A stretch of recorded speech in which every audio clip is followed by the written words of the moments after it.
What is Threads? Threads is a new social media app launched by Meta, the parent company of Facebook, Instagram, and WhatsApp. It's a potential competitor to Twitter.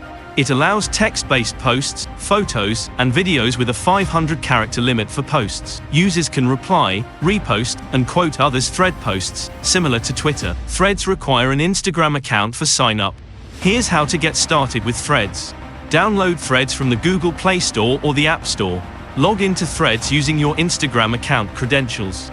Your Instagram username becomes your Threads username.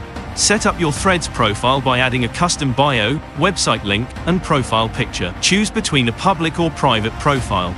Public profiles allow anyone to interact with your threads, while private profiles require manual approval for followers. Follow the same accounts you follow on Instagram, or pick specific accounts to follow on Threads. Let's explore some features. The Threads interface is similar to Twitter, with a timeline of posts and options to like, comment, repost, and share. Hashtags are not supported in Threads at the moment. Create your own thread by clicking on the central icon, write a post up to 500 characters, add images or videos, and post it. Threads allows the inclusion of clickable links, which is impossible on Instagram. If you want to stay ahead of the curve and tap into the growing user base of Threads, make sure to download the app from the Google Play Store or App Store. Sign in with your Instagram account, set up your profile, and explore the exciting features Threads offers. Join the community and engage with others on this fast-rising social media platform. Remember, the earlier you join, the higher your chances of gaining visibility. So, download Threads today, and let's connect on this amazing new platform.